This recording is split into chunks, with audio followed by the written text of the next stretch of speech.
Majority Leader.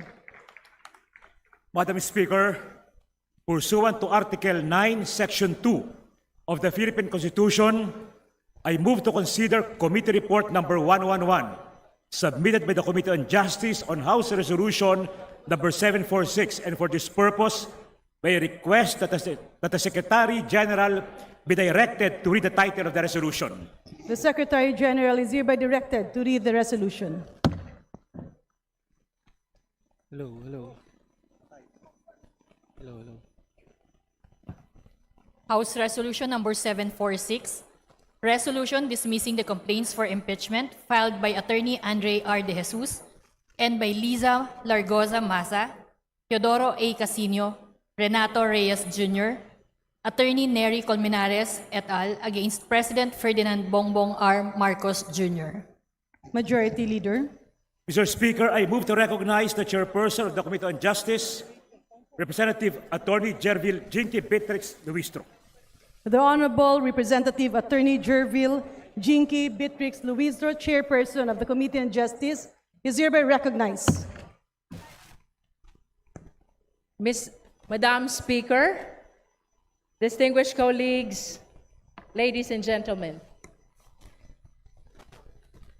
I rise today to sponsor the committee report and the accompanying resolution from the Committee on Justice, formally recommending the dismissal of the 2 impeachment complaints filed against President Ferdinand R. Marcos Jr. The first complaint, the De Jesus complaint, was filed by Attorney Andre R. De Jesus and endorsed by the Honorable Representative Journey Jet V. Nisay of the Pusong Pinoy Party List. The second, the Maza et al. Impeachment complaint, was filed by Liza Largoza Maza, Teodoro A. Casino, Renato Reyes Jr., Attorney Nery Colmenares, and 32 other complainants, endorsed by the Honorable Representative Antonio Tino of the ACT Teachers Party List, Honorable Representative Sara Ilago of the Gabriela Women's Party List, and Honorable Representative Rene Luis Co of the Kabataan Party List. The Supreme Court, through its latest resolution, affirms that impeachment is a powerful process to exact accountability from the government, especially from public officers mentioned in the Constitution. We affirm that accountability, when pursued in accordance with the Constitution, is a core value in a democratic and republican government. Madam Speaker, although impeachment is political in nature, it is not without limits. As held in Francisco versus House of Representatives, it remains subject to strict constitutional standards, gravity, and due process. Accountability is not optional. It is the soul of our democracy. Malinaw po ang naging husga ng Committee on Justice. Ang mga reklamong ito, although both were found sufficient in form, are insufficient in substance. On sufficiency in form, as chairperson of the Committee on Justice, this representation has consistently emphasized that the determination of sufficiency in form is governed by rules. To pass this stage, 1, it must be verified by the complainants. 2, it must be based on personal knowledge or supported by authentic records. 3, it must be endorsed by a member of the House. And 4, it must include a resolution of endorsement. Section 3 of the Rules of Procedure in impeachment proceedings states that an impeachment complaint is verified by an affidavit that the complainant has read the complaint and that the allegations therein are true and correct of his personal knowledge or based on authentic records. Kaugnay nito, ginamit nating gabay ang Section 22 ng 2019 amendments to the 1989 Revised Rules on Evidence pagdating sa definition ng personal knowledge. Nakasaad dito, a witness can testify only to those facts which he or she knows of his or her personal knowledge. That is, which are derived from his or her own perception.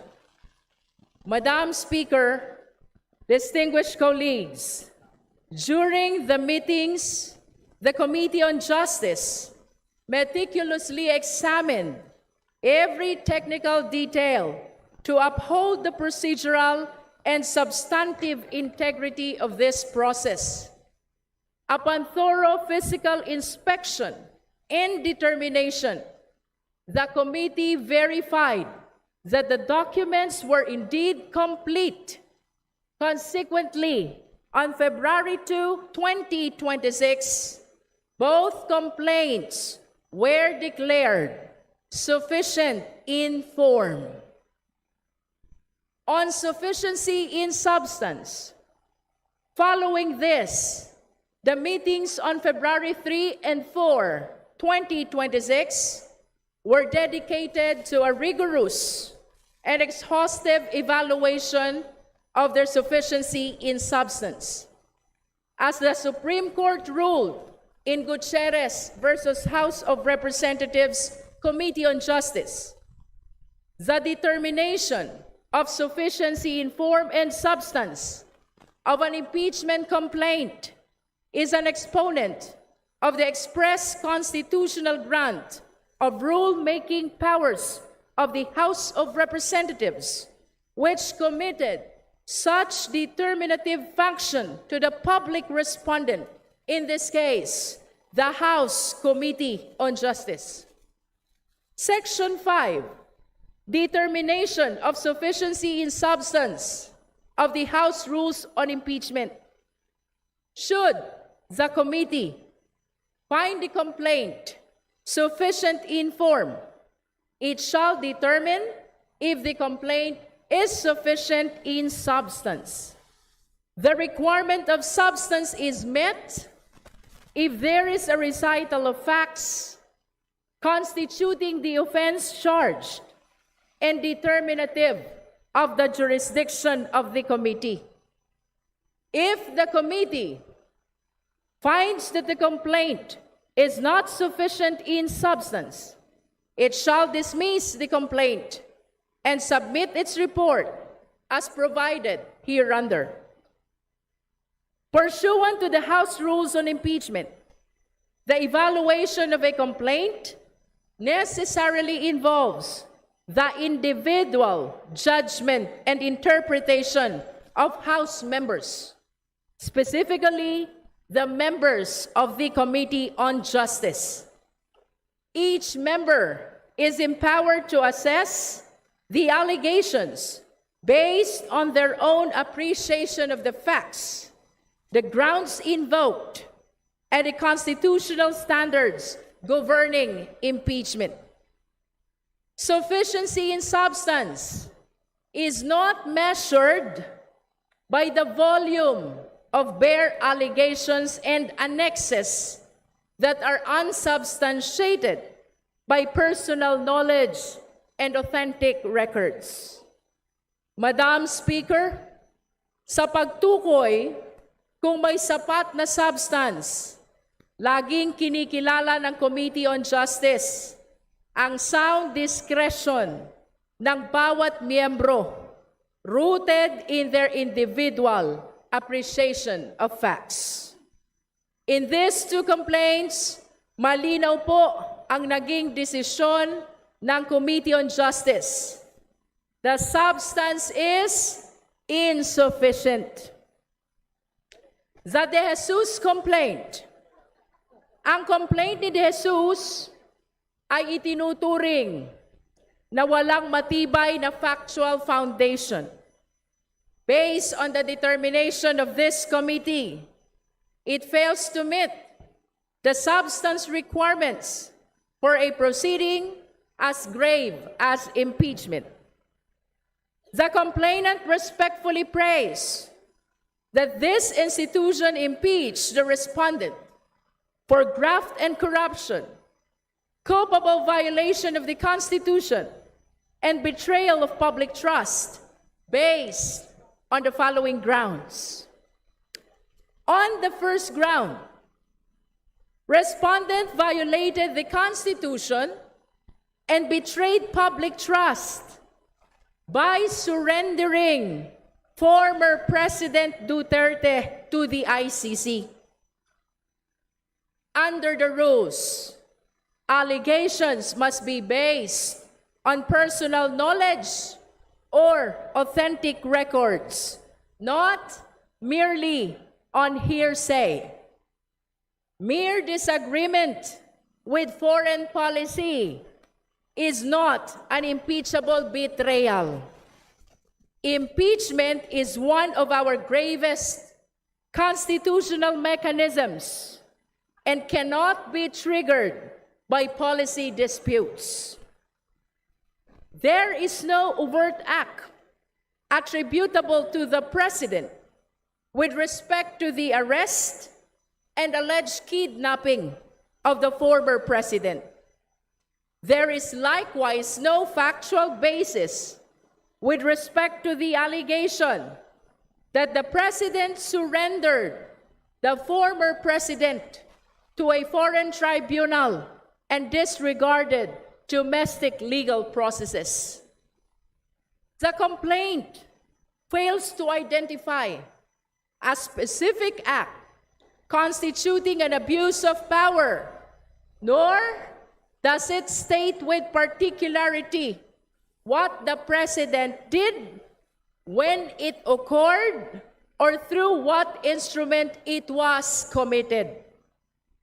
As noted by the late Father Joaquin Bernas, a betrayal of public trust must be of such a nature as to strike at the very heart of the government.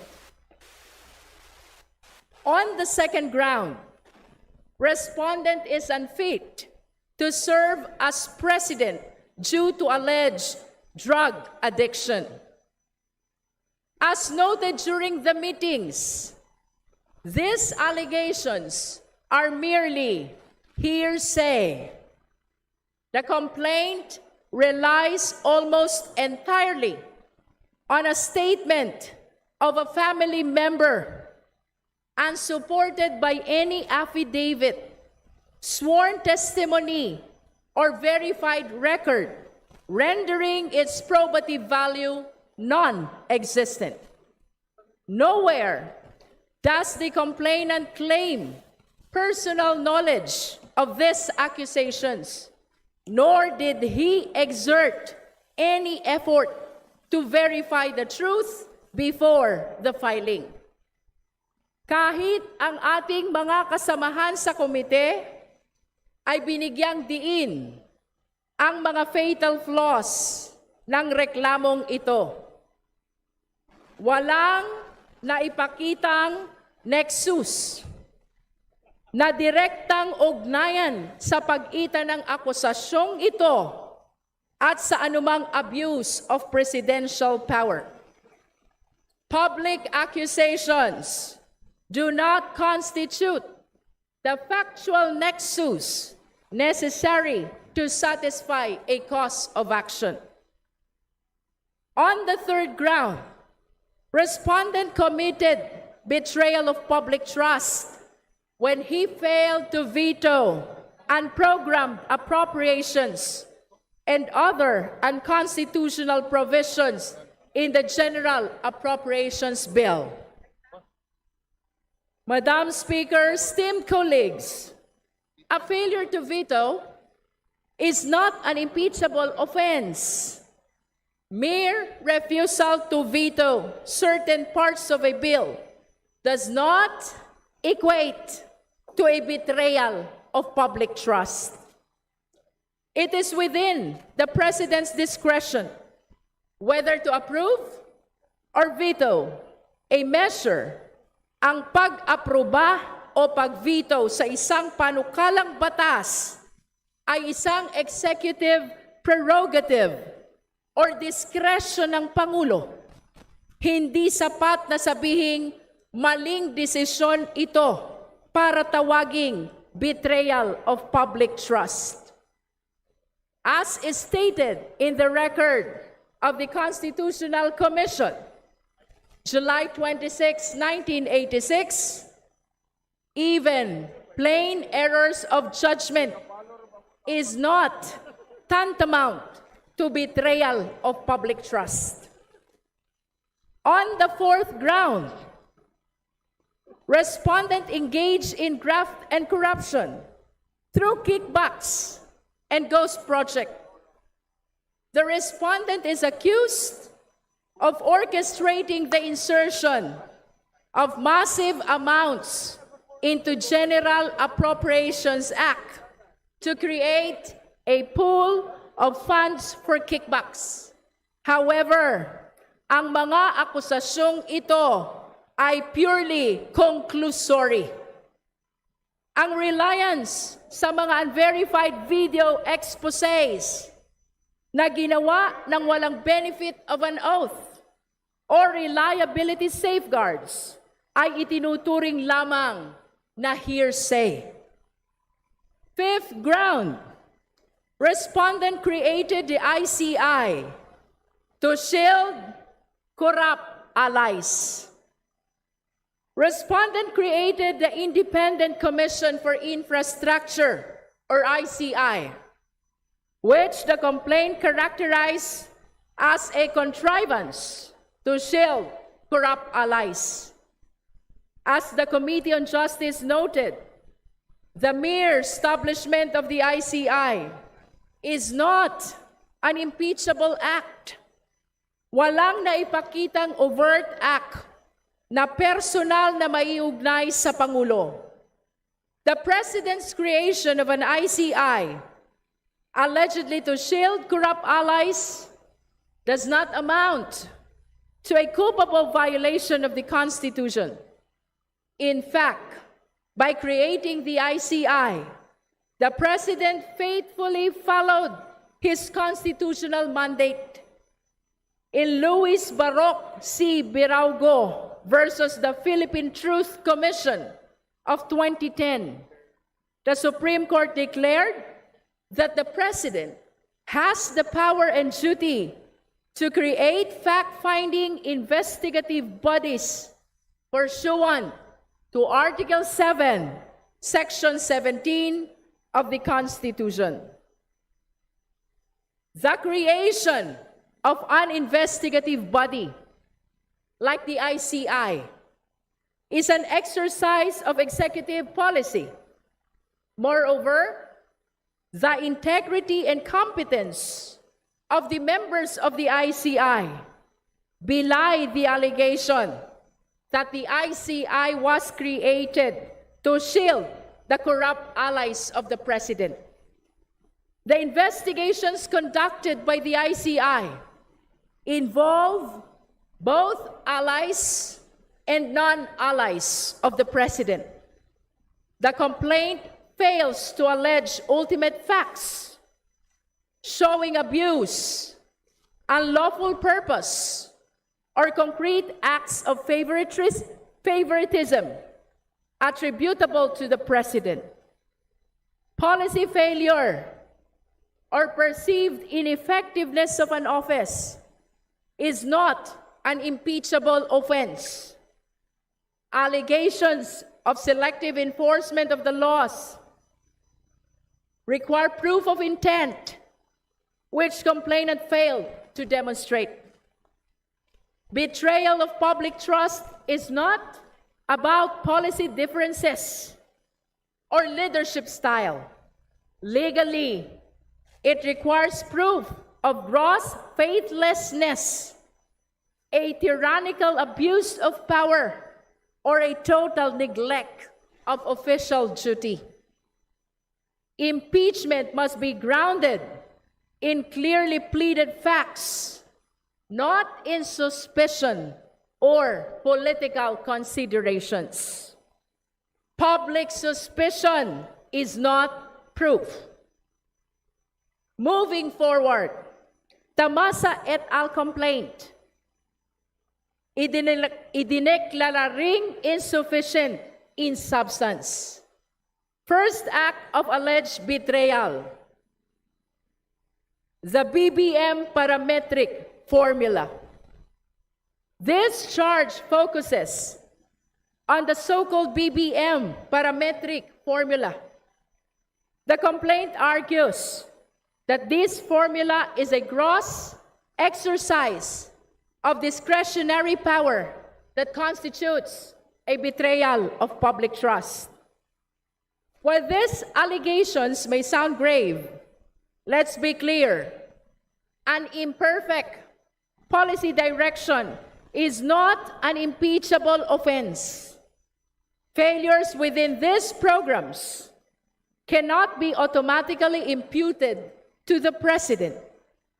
Impeachment is not a residual ground to punish policy choices. Pursuant to our rules, sufficiency in substance requires a recital of facts, alleging that a methodology is called the BBM parametric formula is merely a descriptive label. It is not a factual recital that the President authored, directed, or controlled it with corrupt intent. Second act of alleged betrayal. The complaint alleges an abuse of discretionary power over the release of unprogrammed appropriations to finance a systemic corruption scheme circumventing congressional oversight. Unprogrammed appropriations are not prohibited. They are expressly recognized under Section 35, Chapter 5, Book 6 of the Administrative Code of 1987. Presidential approval of their release is a statutory mandate, not a discretionary indulgence. Even if the Supreme Court found Special Provision 1D of the 2024 GAA authorizing the transfer of excess or fund balances of government-owned or controlled corporations to fund unprogrammed appropriations in the case of Pimentel versus Office of the President. This ruling does not establish that an impeachable offense on the part of the President. Third act of alleged betrayal, budgetary insertions and kickback schemes. This is the most serious, yet least unsubstantiated charge. The allegation that the President directly ordered the insertion into the 2025 GAA to receive kickbacks. The complaint relies on testimonial assertions unsupported by documentary corroboration. The claims and records are unauthenticated, undated, and of unknown provenance. The complainant's implicity rely on a theory of command responsibility. But Philippine jurisprudence is clear. In Rubrico versus Arroyo, the Supreme Court rejected the automatic attribution of liability to the President, absent proof that the President knew of or sanctioned the alleged wrongdoing. Institutional shortcomings do not equate automatically to constitutional betrayal. As some members pointed out, the alter ego doctrine cannot be used to establish the personal culpability required for impeachment. Furthermore, they added that the President never issued an executive order to institutionalize this formula. Madam Speaker, distinguished colleagues, base sa desisyon ng komite, parehong insufficient in substance ang De Jesus at Masa et al. Complaints. To satisfy the requirement of substance, a complaint must allege ultimate facts. Based on the definition of ultimate facts, as established in Section 3, Rule 3 of the Rules of Court, by jurisprudence, ultimate facts are the essential facts constituting the cause of action. As the Supreme Court reiterated in the recent case of heirs of Teodoro Tulawan versus Mateo, general allegations that a contract is valid or legal or is just, fair, and reasonable are mere conclusions of law. Likewise, allegations that a contract is void, voidable, invalid, illegal, ultra vires, or against public policy without stating facts showing its invalidity are mere conclusions of law. If the complaint does not provide an explanation or narration of facts stating with particularity the circumstances constituting fraud, the bare allegation of fraud would be deemed an unfounded conclusion of law. Ultimately, these complaints fail to establish a factual nexus between the President and any impeachable offense. They attempt to reframe mere policy disagreements and routine executive functions as a betrayal of public trust without any showing of bad faith or malice. Dahil dito, on the De Jesus complaint, upon a motion to declare insufficient in substance, the committee voted with 42 affirmative votes, 1 negative vote, and 3 abstentions. De Jesus complaint was declared insufficient in substance. On Masa et al. Complaint, upon a motion to declare it sufficient in substance, the motion was defeated with only 7 affirmative votes and 39 negative votes. It was likewise declared insufficient in substance. Mr. Speaker, Madam Speaker, distinguished colleagues, complaints that are fundamentally insufficient in substance must be dismissed, not indulged for the sake of political theater. In this hall, the interest of the Filipino people must always come first. To do otherwise is to degrade impeachment from a constitutional safeguard into a weapon of harassment. While our rules state that substance is met by a recital of facts and jurisdictional requirements. Wag nating kalimutan, impeachment is a sui generis proceeding. It is a class of its own. Our decision reflects the committee's faithful adherence to the strict standards of the 1987 Constitution. It is a definitive declaration that in this hall, the rule of law prevails over the rule of rhetoric.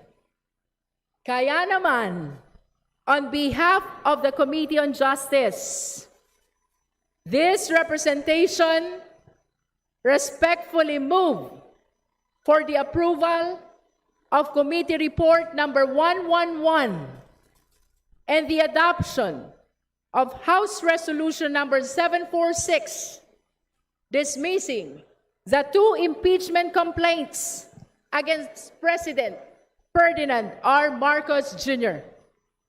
I urge my colleagues to defend the integrity of this institution and the sanctity of the impeachment process. The 1987 Constitution has lodged this extraordinary power in us, the duly elected representatives of the Filipino people. Tungkulin nating timbangin kung ang mga akusasyong ito ay may katotohanan o sadyang mapanira lamang. Tayo ang boses ng bawat Pilipino dito sa plenaryo.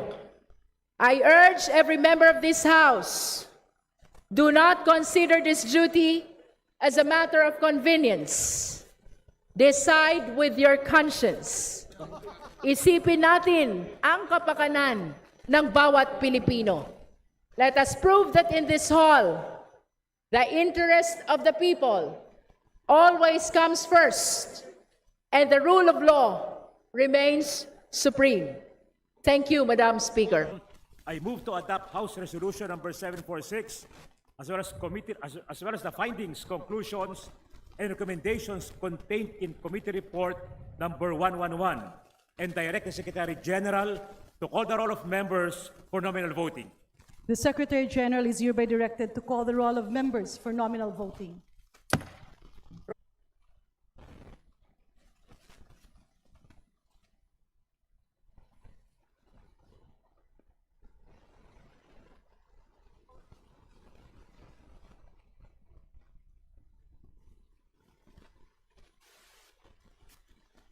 With 284 members voting on the affirmative, 8 against, 4 abstention, House Resolution number 746, as well as the findings, conclusions, and recommendations contained in Committee Report number 111 are hereby adopted.